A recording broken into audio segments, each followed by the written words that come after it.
Hi friends, నేను సంతోష్ కుమార్. ఈ video class 11 NCERT mathematics second chapter relations and functions నుండి second video. ఈ వీడియోలో మనము ఫంక్షన్స్ కి సంబంధించిన అన్ని కాన్సెప్ట్స్ కూడా కంప్లీట్ చేసుకుందాము. ప్రీవియస్ గా ఈ చాప్టర్ కి సంబంధించి నేను ఒక వీడియో చేశానండి. అందులో రిలేషన్స్ కి సంబంధించిన అన్ని కాన్సెప్ట్స్ కూడా కంప్లీట్ చేశాను. ఫస్ట్ ఆ వీడియో చూడండి, దాని తర్వాతే ఈ వీడియో చూడండి. అప్పుడు మాత్రమే మీకు ఇది అర్థం అవుతుంది. ఓకేనా? 1964 ఇయర్లో లైబ్నిజ్ అనే మ్యాథమెటిషియన్ ద్వారాగా ఈ ఫంక్షన్ అనే వర్డ్ మనకి ఇంట్రడ్యూస్ అవ్వడం జరిగింది. ఈ ఫంక్షన్స్ అనే కాన్సెప్ట్ మ్యాథమెటిక్స్ లో ఉన్న డిఫరెంట్ బ్రాంచెస్ కి చాలా ఎక్కువగా యూజ్ అవుతుంది. అంటే trigonometry, geometry, calculus, probability, statistics, ఇంకా మనకి చాలా బ్రాంచెస్ ఉంటాయండి మ్యాథమెటిక్స్ లోనే. ఈ బ్రాంచెస్ అన్నింటికి కూడా ఈ ఫంక్షన్స్ అనే కాన్సెప్ట్ కంపల్సరీ యూజ్ అవుతుంది. అండ్ మ్యాథమెటిక్స్ సబ్జెక్టే కాకుండా రిమైనింగ్ ఫీల్డ్స్ లో కూడా ఈ ఫంక్షన్స్ అనే కాన్సెప్ట్ మనం యూజ్ చేస్తూ ఉంటాము. అంటే ఇప్పుడు రిమైనింగ్ సబ్జెక్ట్స్ ఎలా యూజ్ చేస్తాము మ్యాథమెటిక్స్ అని మీకు డౌట్ రావచ్చు. ఇప్పుడు ఎగ్జాంపుల్ కి ఫిజిక్స్ లో మనకి ఫార్ములాస్ ఉంటాయి. Speed is equal to distance by time, అలాగే న్యూటన్ లాస్ ఆఫ్ మోషన్ కి సంబంధించిన ఫార్ములాస్. అంటే నేను ఎగ్జాంపుల్ చెప్తున్నా. ఈ ఫార్ములాస్ అన్నింటినీ కూడా డైరెక్ట్ గా డెరైవ్ చేయడం కుదరదండి. ఫస్ట్లీ అందులో ఉన్న క్వాంటిటీస్, అంటే స్పీడ్ కి డిస్టెన్స్ కి మధ్య రిలేషన్ ఏంటి, స్పీడ్ కి టైం కి మధ్య రిలేషన్ ఏంటి, ఇలాగా రిలేషన్స్ బట్టి, అంటే క్వాంటిటీస్ మధ్యన ఉన్న రిలేషన్స్ బట్టి ఫార్ములాస్ అనేవి డెరైవ్ చేస్తూ ఉంటారన్నమాట. ఇది ఒక శాంపుల్ మీకు, అంటే అసలు ఎలా యూజ్ చేస్తారు అనేది తెలియడం కోసం. ఇదే విధంగా ఫిజిక్స్ లోనే కాకుండా రిమైనింగ్ సబ్జెక్ట్స్ లో కూడా ఈ కాన్సెప్ట్ అనేది కంపల్సరీ యూజ్ అవుతుంది. ఓకే, అందుకోసం మనము జస్ట్ ఈ కాన్సెప్ట్ కి, ఐ మీన్ ఈ ఫంక్షన్స్ కి సంబంధించిన అన్ని బేసిక్ కాన్సెప్ట్స్ కూడా నేర్చుకుని ఉంటే ఫర్దర్ గా మనం ఇంటర్మీడియట్ కంప్లీట్ అయిన తర్వాత డిగ్రీ సైడ్ అయినా లేదంటే ఇంజనీరింగ్ సైడ్ అయినా మనకి బాగా యూజ్ అవుతుంది అన్నమాట. ఓకే, ఇప్పుడు మనము మ్యాథమెటికల్ గా ఫంక్షన్స్ డెఫినేషన్, అలాగే ఈ ఇందులో దీనికి సంబంధించిన రిమైనింగ్ డెఫినేషన్స్ అన్ని కూడా చూద్దాం. ఫంక్షన్ డెఫినేషన్ చూద్దాము. ఈ డెఫినేషన్ ఎక్స్ప్లెయిన్ చేసుకునే ముందు మనము ఒక బేసిక్ డెఫినేషన్ చూద్దాం ఫంక్షన్ కి సంబంధించి. ఈవెన్ స్కూల్ స్టూడెంట్ కూడా అర్థమయ్యే డెఫినేషన్. నేను ఒక ఆల్జీబ్రిక్ ఎక్స్ప్రెషన్స్ తీసుకున్నానండి. అంటే వేరియబుల్స్, కాన్స్టెంట్స్ తోటి mathematical operations, plus, minus, into, division, ఈ ఆపరేషన్స్ వేరియబుల్స్, కాన్స్టెంట్స్ ద్వారాగా ఫామ్ అయిన ప్రతి వాల్యూని కూడా మనం ఆల్జీబ్రిక్ ఎక్స్ప్రెషన్ అని పిలవచ్చు. ఎగ్జాంపుల్ కి 2x ప్లస్ 3. ఈ ఎక్స్ప్రెషన్ కి నేను x ఈజ్ ఈక్వల్ టు 0 అనే ఇన్పుట్ ఇస్తున్నాను. అంటే x ప్లేస్ లో 0 సబ్స్టిట్యూట్ చేస్తున్నాను. 2 ఇంటూ 0, 0 ప్లస్ 3. అవుట్పుట్ ఎంత వచ్చిందండి? 3 వచ్చింది. Next x is equal to 1 input గా ఇస్తున్నాను. So 2 into 1, 2 plus 3. అవుట్పుట్ ఎంత వచ్చిందండి? 2 ప్లస్ 3 అంటే 5. అలాగే x ఈజ్ ఈక్వల్ టు 2 అనే ఇన్పుట్ ఇస్తున్నాను. 2 ఇంటూ 2, 4, 4 ప్లస్ 3, 7 అవుట్పుట్ వచ్చింది. ఇక్కడ మీరు ఒకటి అబ్జర్వ్ చేస్తే, మీరు ఏ ఇన్పుట్ ఇచ్చినా ఇదొక వ్యాలిడ్ అవుట్పుట్ జనరేట్ చేస్తుంది. సో ఇలాగా మీరు ఇచ్చే ప్రతి ఇన్పుట్ కి కూడా ఒక అవుట్పుట్ జనరేట్ చేసేటువంటి ఎక్స్ప్రెషన్ అనొచ్చు, లేదంటే ఈ వాల్యూని, దీన్ని మనము ఫంక్షన్ అని పిలుస్తాము. Which is the basic definition for the function are basic idea to develop the concept of the function అన్నట్టు. సో ఇది మనం 10th క్లాస్ లో ఆల్రెడీ డిస్కస్ చేసుకుంటాం. ఏ చాప్టర్ లో అంటే పాలినామియల్స్ అనే చాప్టర్ లో. For example, f of x is equal to 2x square plus 3x plus 5. ఈ పాలినామియల్ తీసుకుంటే x ఈజ్ ఈక్వల్ టు 1 ఇందులో సబ్స్టిట్యూట్ చేసాం అనుకోండి, ఏమవుతుంది? f of 1. 10th క్లాస్ లో మనం ఈ వాల్యూస్ కూడా ఫైండ్ అవుట్ చేస్తాం. ఏ కాన్సెప్ట్ లోని? Value of the polynomial concept లో ఇలా వాల్యూస్ కూడా మనం ఫైండ్ అవుట్ చేస్తూ ఉంటాం. అంటే x ప్లేస్ లో 1 సబ్స్టిట్యూట్ చేయాలి. 2 into 1 square plus 3 into 1 plus 5. 1 square అంటే 1, 2 ఇంటూ 1 2, 2 ప్లస్ 3 5, 5 ప్లస్ 5 అంటే 10. ఇక్కడ ఈ 10 అనేది ఏంటి? మనకు వచ్చిన అవుట్పుట్. 1 అనేది ఏంటి? మనం ఇచ్చిన ఇన్పుట్. సో ఇది ఇన్పుట్, ఇది అవుట్పుట్. ఇన్పుట్ ద్వారాగా అవుట్పుట్ వచ్చింది అంటే దానికి కారణం ఏంటి? ఈ పాలినామియల్. దట్స్ వై దీన్నే మనము పాలినామియల్ ఫంక్షన్ అని పిలవచ్చు, లేదంటే సింపుల్ గా ఫంక్షన్ అని పిలవచ్చు. ఇది చూడడానికి పాలినామియల్ ఫామ్ లో ఉంది కాబట్టి పాలినామియల్ ఫంక్షన్ అని పిలుస్తాం. ఫర్ ఎగ్జాంపుల్, మనము సైన్ థీటా తీసుకున్నాం అనుకోండి ట్రిగ్నోమెట్రీలో. ఇప్పుడు నేను థీటా ప్లేస్లో 30 degrees ఇన్పుట్ ఇచ్చాను అనుకోండి, అవుట్పుట్ ఎంత వస్తుందండి? 1/2. సో దీన్ని కూడా మనం ఫంక్షన్ అని పిలవచ్చు, బట్ ఇందులో ట్రిగ్నోమెట్రిక్ ఇన్వాల్వ్ అయింది కాబట్టి this is called trigonometric functions. Okay, next మనకి ఫర్దర్గా నెక్స్ట్ చాప్టర్స్లో వస్తూ ఉంటుంది. అంటే వీటన్నింటి నుండి కూడా నేను ఇప్పుడు చెప్పిన ఎగ్జాంపుల్స్ నుండి మీరు అబ్జర్వ్ చేయాల్సింది ఏంటి? బేసిక్గా ఒక ఇన్పుట్ ఇచ్చినప్పుడు అవుట్పుట్ జనరేట్ చేసేటువంటి వాల్యూని మనం ఫంక్షన్ అని చెప్తాము. ఇది basic idea. And valid output అనే ఒక వర్డ్ యూజ్ చేశాను నేను ఇందాక. వ్యాలిడ్ అవుట్పుట్ అంటే అర్థం ఏంటంటే, ఒక ఎగ్జాంపుల్ చూడండి, 1/x ఇది నేను తీసుకున్న ఎక్స్ప్రెషన్ అండి. దీనికి x is equal to 1 input ఇస్తే 1/x ప్లస్ 1 అంటే 1/1 అంటే 1 అవుట్పుట్ వస్తుంది. x is equal to 0 input ఇవ్వండి, అవుట్పుట్ ఎంత వస్తుందండి? 1/0 విచ్ ఈజ్ నాట్ డిఫైన్డ్. ఇలాగా అవుట్పుట్ నాట్ డిఫైన్డ్ అయితే దాన్నే ఇన్వాలిడ్ అవుట్పుట్ అని చెప్తాము.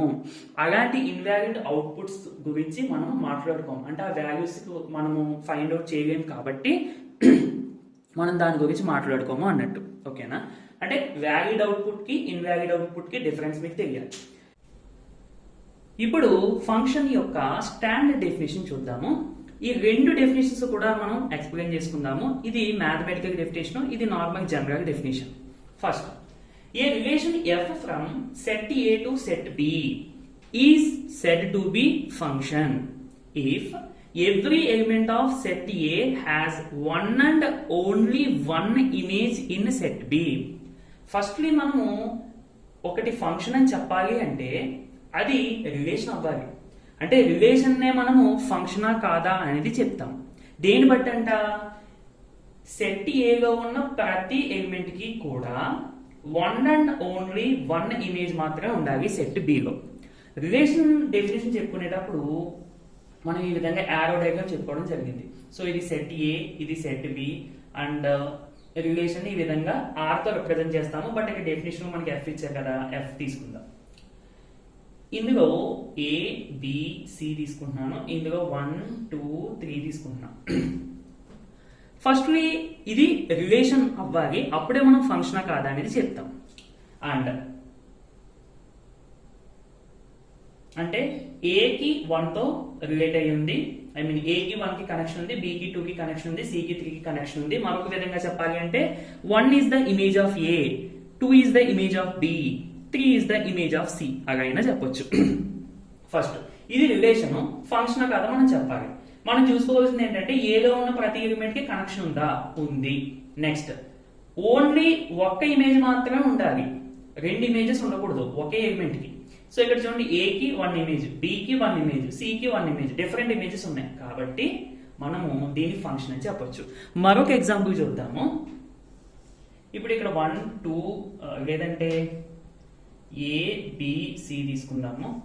ఇక్కడ 1, 2, 3 సరిపోతుంది.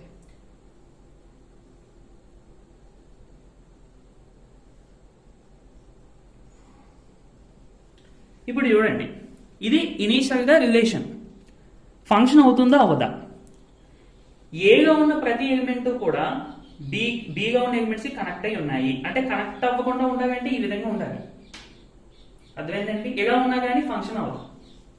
ఇక్కడ అన్ని కనెక్ట్ అయి ఉన్నాయి, ఓకే. అండ్ ఇక్కడ ఏకి చూడండి 2 ఇమేజెస్ ఫామ్ అయ్యాయి. అంటే ఒకటే ఇన్పుట్, దీనికి 2 ఇమేజెస్ ఫామ్ అయిపోయినాయి. ఇలా ఉండకూడదు. 1 and only 1 image in set B. అంటే సెట్ ఏలో మనం ఒక ఎలిమెంట్ తీసుకుంటే దానికి కేవలం ఒక్క ఇమేజ్ మాత్రమే ఫామ్ అవ్వాలి సెట్ బిలో. అంతేగాని ఇలా 2, 3 అంతకన్నా ఎక్కువ ఫామ్ అయితే అది ఫంక్షన్ అవ్వదు. అర్థమైందండి? సో ఈ విధంగా మనము ఒక రిలేషన్ ని ఫంక్షనా కాదా అనేది చెప్తామన్నమాట. మ్యాథమెటికల్ డెఫినేషన్ చూద్దాం.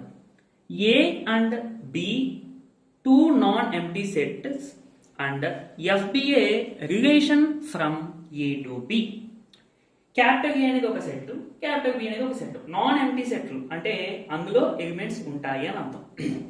ఈ రెండింటి మధ్యన ఉన్న రిలేషన్ ఏంటండి? ఎఫ్ అని చెప్పి ఇచ్చారు.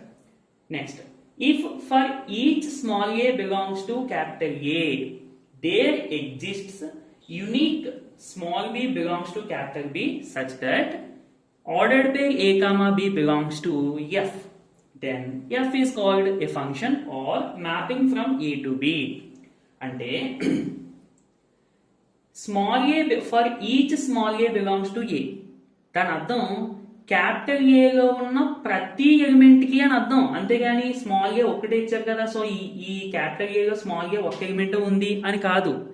ఈ క్యాపిటల్ ఏ అనే సెట్ లో ఉన్న ప్రతి ఎలిమెంట్ కి, అందుకనే ఫర్ ఈచ్ అని అన్నారు, ప్రతి ఎలిమెంట్ కి there exist a unique B, అంటే క్యాపిటల్ బి లో ఒక యునీక్ ఎలిమెంట్ అనేది ఎగ్జిస్ట్ అవ్వాలి. ఏ విధంగాను? Ordered by A comma B belongs to F. That means ఆ రెండు ఎలిమెంట్స్ కూడా కనెక్ట్ అవ్వాలి అని అర్థం, అంటే ఆ రెండు ఎలిమెంట్స్ కూడా రిలేట్ అవ్వాలి అని అర్థం దీని అర్థం. ఇలాంటప్పుడు దాన్ని మనము ఈ రిలేషన్ ని ఫంక్షన్ అని చెప్తాము, లేదంటే mapping from A to be అని చెప్తాం. ఇప్పుడు దీన్ని ఒక్కసారి కనెక్ట్ చేస్తే ఇక్కడ ఏం చెప్తున్నారు? సెట్ ఏలో ఉన్న ప్రతి ఎలిమెంట్ కి set below one and only one image ఉండాలి. ఇక్కడ ఏమంటున్నారు? క్యాపిటల్ ఏలో ఉన్న ప్రతి ఎలిమెంట్ కి కూడా క్యాపిటల్ బిలో ఒక ఎలిమెంట్ ఫామ్ అవ్వాలి. ఏ విధంగా ఫామ్ అవ్వాలి? Ordered by A comma B belongs to F. That means F అంటే ఇనిషియల్ గా రిలేషన్, ఈ రెండు ఎలిమెంట్స్ రిలేట్ అయ్యి ఉండాలి అని అర్థం. ఓకేనండి, ఇది ఎగ్జాక్ట్లీ సేమ్ డెఫినేషన్స్, బట్ మనం ఇక్కడ ఎలిమెంట్స్ అవి తీసుకుని చెప్తాము, ఇక్కడ డైరెక్ట్ గా ఎవ్రీ ఎలిమెంట్ అని చెప్పేస్తాం. సో ఇప్పుడు ఒక చిన్న ఎగ్జాంపుల్ చూద్దాం. 1 2 3 4 ఏలో తీసుకున్న ఎలిమెంట్స్, బిలోనేమో ఎక్స్ వై జెడ్.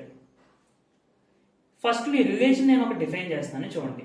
అంటే నార్మల్గా ఆర్డర్డ్ పేర్స్ తోటి 1 comma x, 2 comma y, 3 comma z, 4 comma Z.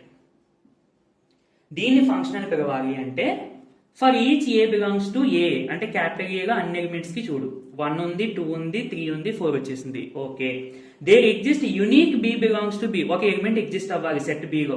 1 కి ఎక్స్ కనెక్ట్ అయ్యి ఉంది లేదా రిలేట్ అయ్యి ఉంది, 2 కి వై రిలేట్ అయ్యి ఉంది, 3 కి ఏమో జెడ్. సో 1 కి ఎక్స్, 2 కి వై, 3 కి జెడ్, అలాగే 4 కూడా జెడ్ రిలేట్ అయ్యి ఉంది. అంటే ఫస్ట్లీ ఇక్కడ ఏలో ఉన్న ప్రతి ఎలిమెంట్ కి కూడా ఒక ఎలిమెంట్ రిలేట్ అయ్యి ఉంది. నెక్స్ట్ మనం ఏం చెక్ చేయాలి? ఒక్క ఇన్పుట్ తీసుకున్నప్పుడు ఒక్క ఎలిమెంట్ కి మనకి రెండు డిఫరెంట్ ఇమేజెస్ ఫామ్ అవ్వకూడదు. There exist unique B belongs to B such that ordered by A comma B belongs to f. So ఒకే 1 తీసుకున్నాం అనుకోండి, దీనికి రెండు అవుట్పుట్లు ఫామ్ అవ్వకూడదు. అది మరి ఇక్కడ చూడండి, రెండింటికి జెడ్ ఫామ్ అయింది కదా, ఇది ఫంక్షన్ అవుదా అంటే ఇది అవుతుంది. ఒక్కదానికి ఇప్పుడు చూడండి 1 2 3 ఎక్స్ వై, 1 కి ఎక్సే మరియు 1 కి వై, ఇలా అవ్వకూడదు. అర్థమైందండి? అంటే ఒకే ఇన్పుట్ ఇచ్చినప్పుడు రెండు అవుట్పుట్స్ రాకూడదు, బట్ రెండు డిఫరెంట్ ఇన్పుట్స్ ఇచ్చినప్పుడు ఒకే అవుట్పుట్ రావచ్చు. అది మీరు చూసుకోవాలి. ఇక్కడే జాగ్రత్తగా చూసుకుంటే మీకు డెఫినేషన్ అర్థమవుతుంది. సో ఇప్పుడు మనం దీన్ని రిలేషన్ అనగా ఫంక్షన్ అని పిలవచ్చా లేదా? పిలవచ్చు. ఇలాంటి ఎగ్జాంపుల్స్ మనం ఇంకా ఫర్దర్ గా చూద్దాము. సరే, ఇప్పుడు ఏంటంటే function from A to be is denoted by F from A to be. Function మనం ఈ విధంగా రిప్రజెంట్ చేస్తాం. సేమ్ రిలేషన్ కూడా ఇలాగే రాస్తాం మనం. Next set A is domain. మనం ఏ తీసుకున్నాం కదా ఇందాక ఎగ్జాంపుల్ లో, దీన్ని డొమైన్ అని చెప్తాం. డొమైన్ డెఫినేషన్ ఫంక్షన్ కి డిఫరెంట్ గా ఉంటుంది, రిలేషన్ కి డిఫరెంట్ గా ఉంటుంది. అంటే డొమైన్ కి సంబంధించి మనం ఫర్దర్ గా ఇంకా కొంచెం డెప్త్ గా నేర్చుకుందాము. ఇప్పుడు బేసిక్ గా నేర్చుకోండి అంతే. నెక్స్ట్ సెట్ బి నేమో కోడొమైన్ అని చెప్తాం. అండ్ రేంజ్ కూడా ఉంటుంది. రేంజ్ ఏంటి? ఇప్పుడు ఇందులో ఎలిమెంట్స్ 1 2 3 4 ఇందులో ఎక్స్ వై జెడ్ గా ఉన్నాయనుకోండి, ఈ విధంగా ఉంది మనకి మ్యాపింగ్. ఫస్ట్ ఇది ఫంక్షన్ అవుతుందా? అవుతుంది. ఇక్కడ కేవలం ఇమేజెస్ గా ఉన్న ఎలిమెంట్స్ ని ఒక సెట్ లో తీసుకుంటే అదే రేంజ్ అవుతుంది. మొత్తం ఓల్ సెట్ తీసుకుంటే అది కోడొమైన్ అవుతుంది. నీట్ గా నోట్ చేసుకోండి. అంటే ఇది అవసరం లేదు కండి, ఈ రెండు డెఫినేషన్స్ నోట్ చేసుకోండి. నేను తర్వాత డయాగ్రామ్ వేసి నీట్ గా మీకు చెప్తాను. ఇమేజ్ అండ్ ప్రీ ఇమేజ్ గురించి తెలుసుకుందాము. If F from A to be is a function and if F of A is equal to be. Firstly ఈ నోటేషన్ గురించి మాట్లాడుకుంటే F of A is equal to be లో దీన్ని మనము input value అనవచ్చు. అంటే ఫస్ట్ సెట్ డొమైన్ నుండి తీసుకున్న వాల్యూ, అండ్ ఇది మనకు వచ్చేటువంటి అవుట్పుట్, అంటే కోడొమైన్ లో ఉండేదన్నమాట. ఇది ఫంక్షన్. మనం ప్రతి పేర్ ఆఫ్ ఎలిమెంట్ కి కూడా ఈ విధంగా రాసుకోవచ్చు. ఇప్పుడు ఎగ్జాంపుల్ కి తీసుకుంటే 1 ఇన్పుట్ అయితే x అనేది అవుట్పుట్. సో దీన్ని ఈ రిలేషన్ ని నేను F of 1 equal to X అని రాసుకోవచ్చు. ఇక్కడ చూడండి, అంటే కేవలం ఇది నోటేషన్ కి సంబంధించింది. ఈ విధంగా ఒకటి ఇన్పుట్ ఒకటి అవుట్పుట్ ఈ విధంగా మనం రాసుకుంటే ఈ అవుట్పుట్ ని అంటే x ని ఇక్కడ ప్రెసెంట్ ఈ ఎగ్జాంపుల్లో 1 కి ఇమేజ్ అని పిలవచ్చు. So x is image of 1. నువ్వు ఈ ఫామ్ లో రాసుకున్న ప్రతి దాన్ని కూడా అవుట్పుట్ ని ఇన్పుట్ కి ఇమేజ్ అని పిలవచ్చు. అందుకని ఇక్కడ చూడండి, ఇక్కడ input A output B. So that's why B is called image of A under F, లేదా ఎఫ్ ఇమేజ్ ఆఫ్ ఏ అని కూడా పిలవచ్చు దేన్ని, బిని. సో ఇక్కడ ఏమనుకోవచ్చు, y is the image of 2, also y is the image of 3 అంతే. Next ఇప్పుడు f of a is equal to b అంటే ఈ ఫామ్ లో ఉంటే మనం b ని a కి ఇమేజ్ అని అంటున్నాము అండర్ ద ఫంక్షన్ f. దీన్నే మనము a is equal to f inverse of b అని కూడా రాసుకోవచ్చు అండి. ఇలాంటప్పుడు a ని b కి ప్రీ ఇమేజ్ అని చెప్తాం, లేదా ఇన్వర్స్ ఇమేజ్ అని కూడా చెప్తాము. ఓకేనా? So the element a is called pre image are inverse image of b under f denoted by f inverse of b. అంటే f ఇన్వర్స్ ఆఫ్ b అంటే ఈ విధంగా అన్నమాట. మీకు ఇది ఐడియా ఉంటే ఆటోమేటిక్ గా దాని నుండే ఈ ప్రీ ఇమేజ్ అంటే ఏంటి అనేది కూడా మీకు తెలుస్తుంది. సో ఇప్పుడు ఎగ్జాంపుల్ ప్రకారంగా మనం ఏం రాసుకోవచ్చు, f of 1 is equal to x అంటే x is image of 1 under f.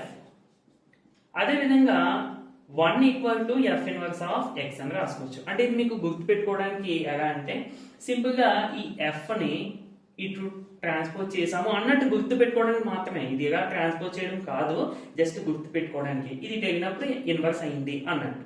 So ఇలాంటప్పుడు మనం ఏమని చెప్పొచ్చు, 1 is the pre image of x under f. Just names దేనికి ఏది ఇమేజ్ అవుతుంది, దేనికి ఏది ప్రీ ఇమేజ్ అవుతుంది అన్నది తెలిస్తే సరిపోద్ది.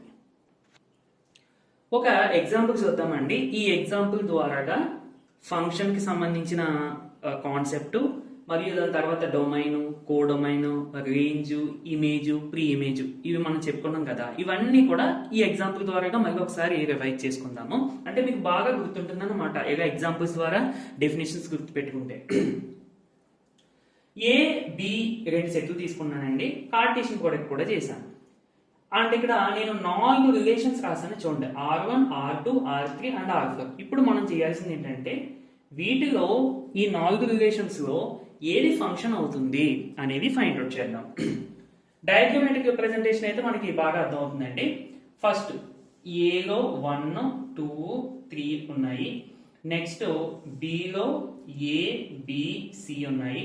So capital A, capital B. First relation 1 చూద్దాం. రిలేషన్ 1 లో ఏ ఎలిమెంట్స్ ఎలా రిలేట్ అయి ఉన్నాయి అనేది చూడండి. 1 ఏ అండ్ 1 బి, తర్వాత 2 కూడా బికే ఉంది రిలేట్ అయ్యి, అంతే. ఇది ఫంక్షన్ అవుతుందా అంటే ఈజీగా మనం ఫస్ట్ ఇక్కడ చూసే చెప్పేయచ్చు. ఎందుకంటే ఒకే ఇన్పుట్ కి 2 డిఫరెంట్ అవుట్పుట్స్ ఉండకూడదు. బట్ 2 ఇన్పుట్స్ కి ఒకే అవుట్పుట్ ఉండొచ్చు, బట్ కానీ ఒకే ఇన్పుట్ కి 2 డిఫరెంట్ అవుట్పుట్స్ ఉండకూడదు. ఇది ఫంక్షన్ కాదు, వెంటనే చెప్పేయచ్చు. నెక్స్ట్ సెకండ్ చూద్దాం. సెకండ్ రిలేషన్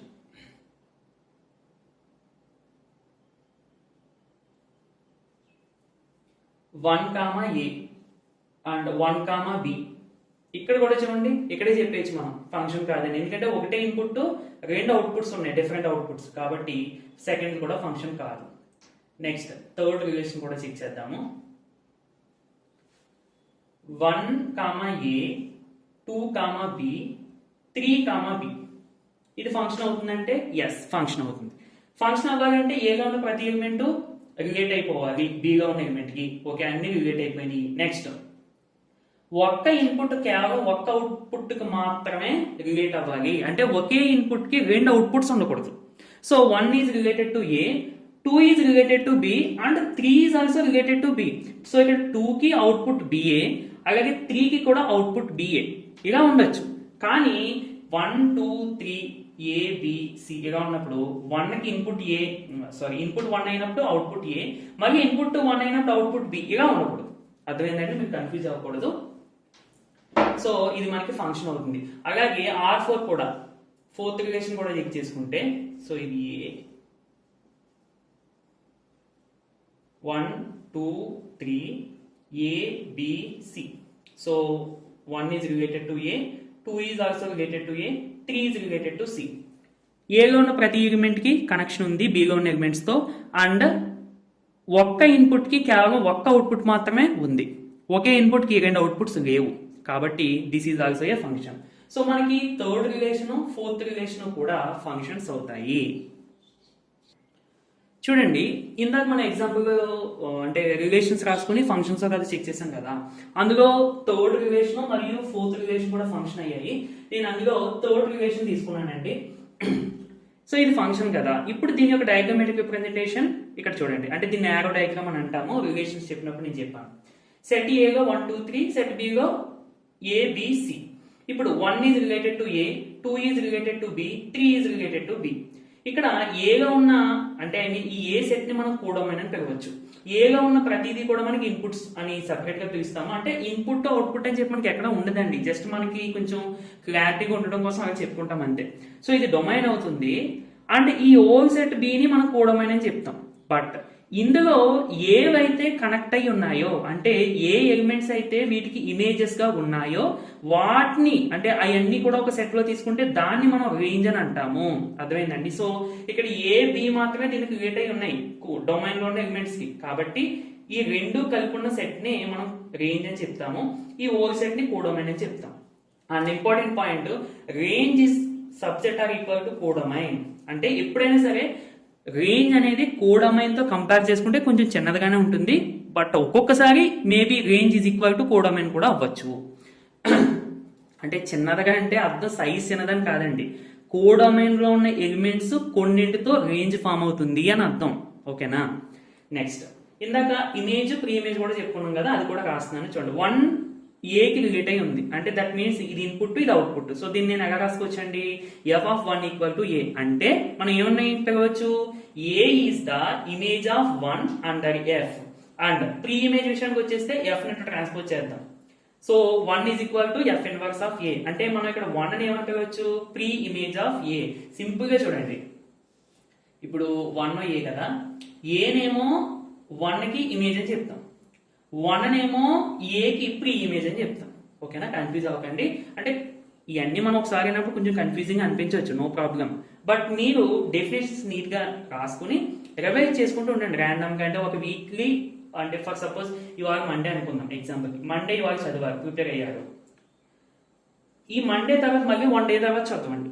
అంటే మండే ఫర్ ఎగ్జాంపుల్ మార్నింగ్ 6కి చదివారని అనుకుందాం, మళ్ళీ ట్యూస్డే 6కి ప్లాన్ చేయండి. లేదంటే ట్యూస్డే పోనీ ఏదో టైంలో చూసుకోండి.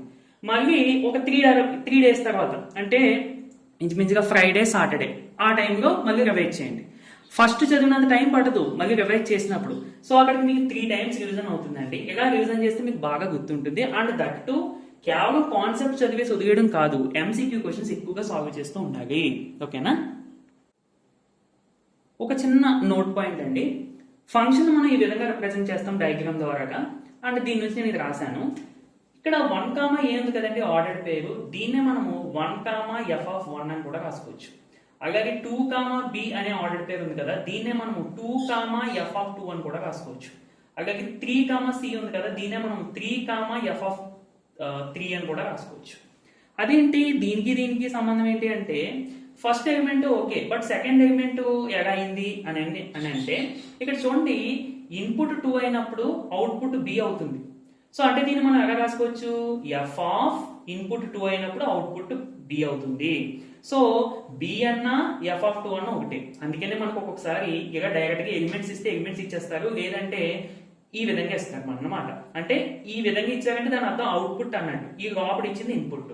సో స్టాండర్డ్ ఫామ్ లో చెప్పాలంటే y is equal to f(x) అని చెప్పి మనకి ఇస్తూ ఉంటారు ప్రాబ్లం చేసేటప్పుడు. అంటే that means this is the input value and this is the output value. ఓకేనండి? రిలేషన్ ని మనం ఎన్ని విధాలుగా రిప్రజెంట్ చేయొచ్చు అనేది డిస్కస్ చేసుకున్నాం. అక్కడ కూడా roster form, set builder form, arrow diagram అని చెప్పి ఎక్స్ప్లెయిన్ చేసుకున్నాము.